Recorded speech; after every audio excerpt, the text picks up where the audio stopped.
Welcome to this tutorial on Kubernetes Pod Lifecycle. In Kubernetes, pods are the smallest deployable units that can be created and managed.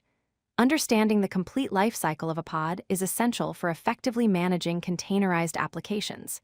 In this video, we'll explore how pods transition from their initial creation through their running state and finally to termination. Let's dive into the fascinating journey of a pod's lifecycle. A pod in Kubernetes goes through several distinct phases during its lifetime. The 6 main phases are pending, running, succeeded, failed, unknown, and terminating.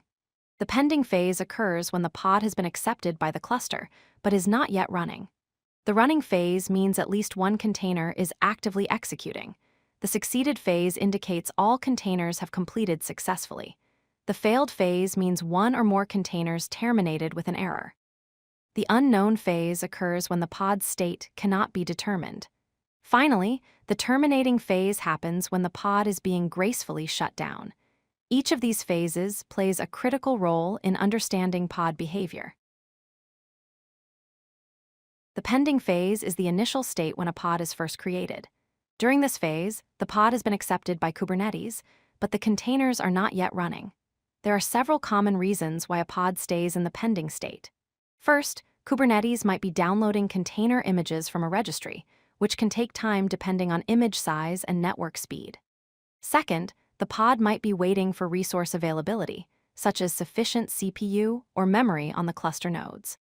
Third, the scheduler is working to find an appropriate node that meets all the pod's requirements. Understanding these reasons helps diagnose why pods may remain in pending longer than expected. The running phase is the active operational state of a pod. When a pod enters this phase, it means the pod has been successfully bound to a node and all of its containers have been created. During the running phase, containers can be in different states. At least one container must be actively running for the pod to maintain this phase. A container might also be in the process of starting up, which is part of normal initialization. Additionally, a container could be restarting due to a restart policy configured for the pod. The running phase continues until all containers terminate, the pod is deleted, or the node hosting the pod fails. While a pod is in the running phase, each container within that pod can be in one of 3 states. The waiting state means the container is not yet running and is still performing startup operations, such as pulling images or applying configuration. The running state indicates the container is executing without any issues and functioning as expected.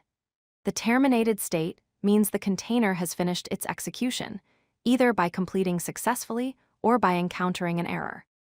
Kubernetes continuously monitors these container states and takes appropriate actions based on the configured restart policies to maintain pod health. Terminal phases represent the final states of a pod's lifecycle.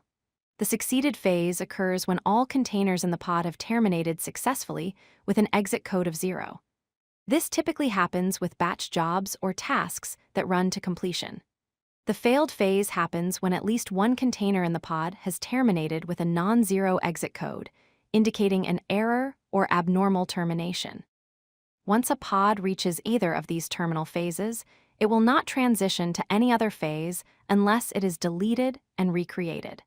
These phases are crucial for understanding whether your workloads completed as expected. Pod termination is a graceful shutdown process that occurs when a pod is deleted from the cluster.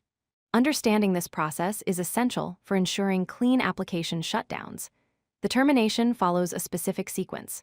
First, any PreStop hooks that are configured are executed, allowing the application to perform cleanup tasks. Second, Kubernetes sends a SIGTERM signal to all containers, notifying them to begin shutting down gracefully. Third, a grace period countdown begins with a default duration of 30 seconds, giving containers time to terminate on their own. Finally, if any containers are still running after the grace period expires, Kubernetes sends a SIGKILL signal to forcibly terminate them. This ensures resources are properly released. Kubernetes provides several commands to check and monitor pod status throughout its lifecycle. The kubectl get pods command displays a list of all pods with their current phase and basic information. For more detailed information about a specific pod, including events and container states, use the kubectl describe pod command followed by the pod name. To continuously monitor pod status changes in real time, you can use the kubectl get pods -- watch command, which refreshes the output automatically as pods transition between phases. These commands are essential tools for troubleshooting and understanding pod behavior in your Kubernetes cluster. If you like this video, hit that like button and don't forget to subscribe. Visit codelucky.com for more such useful content.